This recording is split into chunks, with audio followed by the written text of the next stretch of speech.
You think modern homes with concrete and tile are mold-proof by design, but here's the shocking truth. Medieval clay floors prevented mold for 500 plus years, while 70% of modern homes harbor hidden fungal growth today. I'm about to reveal 12 forgotten flooring techniques that will completely transform your understanding of ancient building wisdom.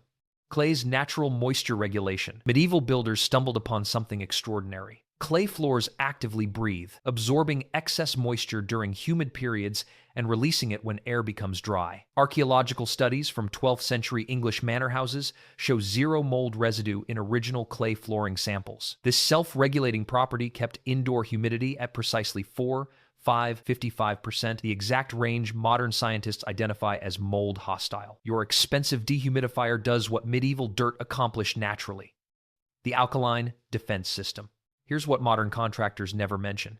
Medieval clay floors maintained pH levels between 9 and 12, creating environments where mold literally cannot survive. Builders in 13th century France documented mixing quicklime into their floor compounds specifically to boost alkalinity. Mold spores require acidic to neutral conditions for germination. The medieval solution was elegantly simple. Make the floor chemically hostile to fungal life. Modern flooring materials actually trend acidic, inadvertently welcoming the very organisms we desperately try to eliminate with toxic chemicals. The blood-binding revolution. Prepare yourself for this disturbing discovery. Medieval craftsmen routinely added fresh cattle blood to their clay mixtures. Records from Yorkshire monastery construction in 1247 detail specific ratios of ox blood to clay. This wasn't superstition. Blood proteins create powerful antimicrobial bonds when dried. The iron content actively kills mold spores on contact. Modern laboratory analysis of surviving medieval floors confirms these blood clay composites retained antimicrobial properties for over 600 years. Meanwhile, your modern grout begins growing mold within 18 months of installation. Layered defense architecture. Medieval floor construction wasn't simple packed dirt. Builders created sophisticated multi-layer systems rivaling modern engineering. The 1,340 construction records from Penshurst Place in Kent reveal 7 distinct layers beneath the visible floor surface. First came large stones for drainage, then smaller gravel for capillary breaks. Next, sand for leveling. Following that, primary clay mixed with straw. Above sat secondary refined clay. Finally, a surface treatment layer. Each layer served specific moisture management functions. This approach prevented ground moisture from ever reaching occupied spaces where mold colonization actually occurs. Herbal warfare against fungus. Medieval builders weren't just constructing floors, they were engineering biological weapons against mold. Documents from Benedictine monasteries describe adding crushed rosemary, thyme, and lavender directly into clay mixtures during the 14th century. These weren't merely for fragrance. Modern analysis confirms these herbs contain potent antifungal compounds, including thymol and eucalyptol. Lavender's linalool kills mold spores within 48 hours of contact. Medieval builders observed that herb-infused floors remained fresh-smelling and visually clean for decades. They didn't understand chemistry but recognized results. Today's antimicrobial flooring additives cost thousands. Medieval solutions grew free in monastery gardens. The ventilation marriage. Clay floors worked within integrated systems, not isolation. Medieval great halls featured raised hearths, positioned specifically to create convection currents across floor surfaces. The 1,386 reconstruction of Westminster Hall incorporated floor venting channels, discovered during 2006 archaeological surveys. Warm air, rising from central fires, pulled fresh air across clay surfaces, maintaining constant evaporation that prevented moisture accumulation. Window placements weren't random, they created cross drafts at floor level. Modern homes seal everything tight, trapping moisture inside wall cavities and beneath impermeable flooring. Medieval builders understood that moving air defeats mold. Static air invites colonization. The wood ash protocol. Ashes from hearth fires weren't waste, they were antifungal gold. Medieval household records from across Europe document weekly spreading of wood ash across clay floors. The 1,412 household manual from Goodman of Paris specifically instructs servants to distribute ash evenly before sweeping. Wood ash contains potassium hydroxide, creating temporary pH spikes above 13 wherever applied. This chemical shock treatment killed emerging mold before visible growth appeared. The practice also absorbed oils and organic residues that otherwise feed fungal colonies. Your grandmother's old-fashioned cleaning wisdom traces directly to medieval mold prevention strategies that actually worked. Seasonal floor renewal rituals. Medieval families didn't just clean their floors, they systematically rebuilt surface layers annually. Spring and autumn brought complete floor renewal in prosperous households. Records from 15th century Flemish merchant homes describe removing the top inch of flooring, remixing with fresh clay and antimicrobial additives, then relaying entire room surfaces. This prevented long-term mold establishment within floor material itself. The removed material went into gardens as fertilizer. Modern flooring installations assume permanent placement, allowing decades of mold accumulation beneath surfaces we never see. Medieval pragmatism acknowledged that floors require active maintenance, not passive neglect. The rush covering strategy. Medieval clay floors worked in partnership with organic coverings that seem counterintuitive today. Fresh rushes and straw spread across floors created multiple mold prevention functions simultaneously. The rushes absorbed moisture before it reached clay surfaces. They provided insulation, preventing condensation formation. Weekly replacement removed organic debris before mold colonization commenced. Herbs mixed with rushes, meadowsweet, tansy, and pennyroyal released antifungal volatile compounds continuously. The 1,460 Book of Nurture describes proper rush management in extensive detail. Rather than creating mold problems, properly maintained rush floors prevented them through active biological competition. Beneficial bacteria in fresh plant material outcompeted mold spores. Animal fat waterproofing secrets. Medieval floor preservation involved animal products most modern homeowners would find revolting. Tallow-rendered beef or mutton fat was regularly rubbed into clay floor surfaces throughout northern Europe. Records from 13th century Scandinavian longhouses describe annual tallow applications as essential maintenance. The fat penetrated clay pores, creating hydrophobic barriers preventing water absorption into floor material. Mold requires moisture within substrates for colonization. Waterproofed clay denied this requirement completely. Archaeological analysis of preserved Norwegian floors reveals tallow penetration depths exceeding 2 inches in frequently maintained examples. These floors survived 800 years without mold development. Modern sealers require reapplication every few years and release toxic volatile compounds. Medieval tallow was strategic floor slope engineering. Medieval builders understood something modern contractors routinely ignore: perfectly level floors trap water. Construction manuals from 14th century Italian city-states specified precise floor gradients, directing moisture toward designated drainage points. The 1,367 building codes from Florence required residential floors to slope 1:80 toward doorways or drainage channels.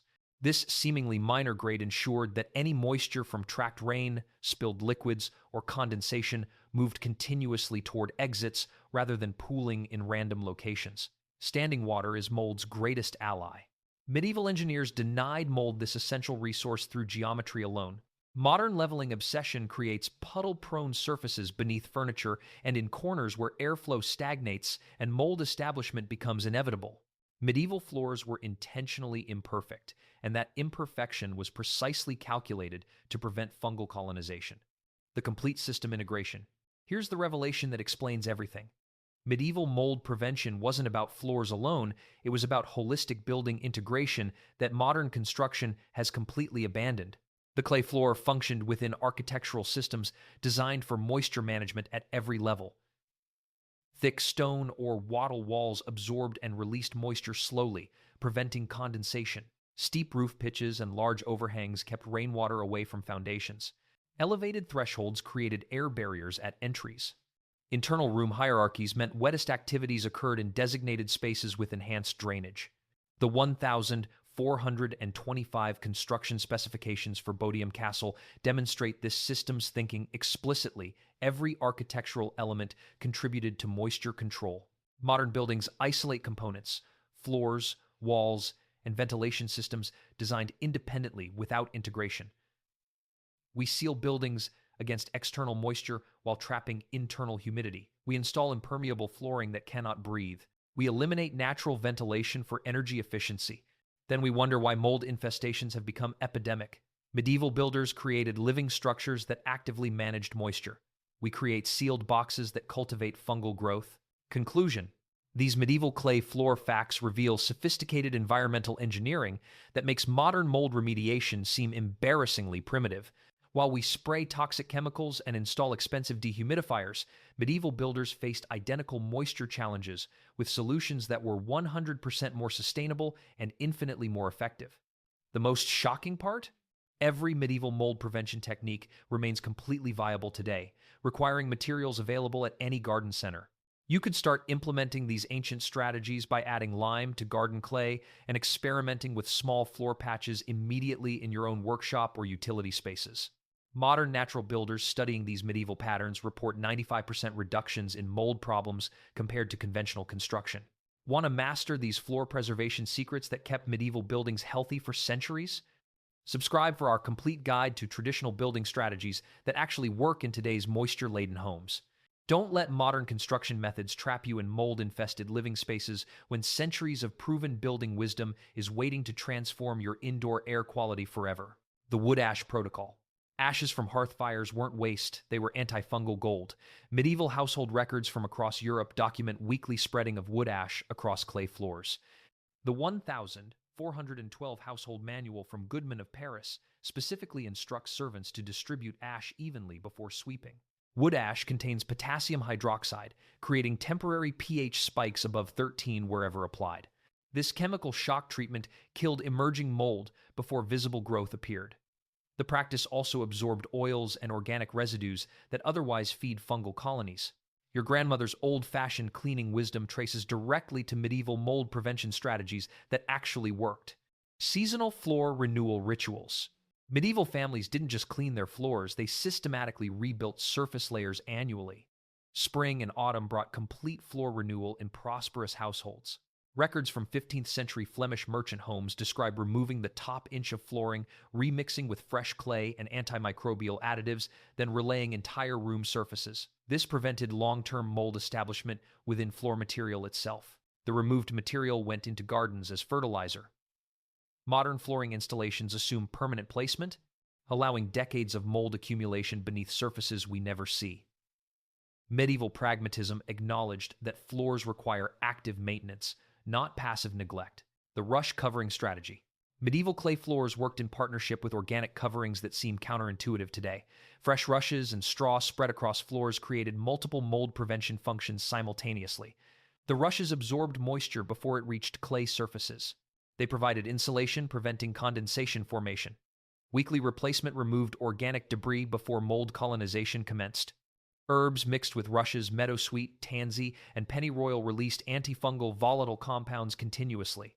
The 1460 Book of Nurture describes proper rush management in extensive detail. Rather than creating mold problems, properly maintained rush floors prevented them through active biological competition. Beneficial bacteria in fresh plant material outcompeted mold spores. Animal fat waterproofing secrets. Medieval floor preservation involved animal products most modern homeowners would find revolting. Tallow-rendered beef or mutton fat was regularly rubbed into clay floor surfaces throughout northern Europe.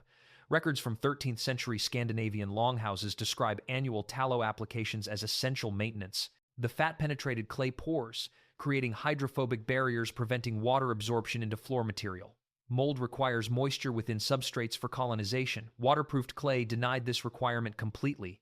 Archaeological analysis of preserved Norwegian floors reveals tallow penetration depths exceeding 2 inches in frequently maintained examples.